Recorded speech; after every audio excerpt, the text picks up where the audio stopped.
اسرائیل کو اب حماس یا حزب اللہ سے ڈر نہیں لگ رہا، بلکہ اس کی نیندیں اس خاموش ایٹمی سائے نے اڑا دی ہیں جو اسلام آباد سے تل ابیب پر منڈلا رہا ہے۔ تمسام کا والی ہوں، جانباز میں عالی ہوں، شاہین اقبالی ہوں، میں سبز ہلالی ہوں۔ اسرائیل کے وزیر اعظم بنیامین نتن یاہو کے رد عمل سے شروع ہونے والی یہ کہانی ایک ایسے تصادم کی طرف اشارہ کرتی ہے جس کا نقشہ شاید برسوں پہلے کھینچا گیا تھا، لیکن سوال یہ ہے کہ کیا پاکستان واقعی اسرائیل کی قانونی حیثیت کو ختم کرنے کی طاقت رکھتا ہے؟ تصویر اب بدل چکی ہے۔ پاکستان اب صرف ایک ثالث نہیں بلکہ ایک ایسا فریق بن چکا ہے جو براہ راست مقابلے کی زبان استعمال کر رہا ہے۔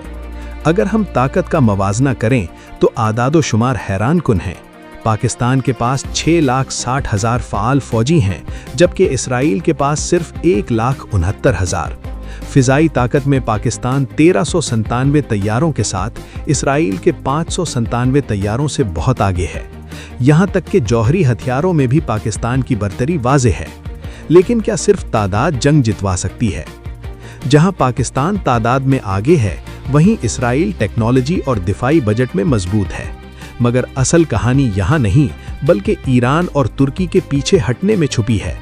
جب میدان خالی ہوتا ہے تو کوئی نیا کھلاڑی سامنے آتا ہے، اور وہ کھلاڑی پاکستان ہے جو ایک سنی اتحاد کی قیادت کرتا دکھائی دے رہا ہے۔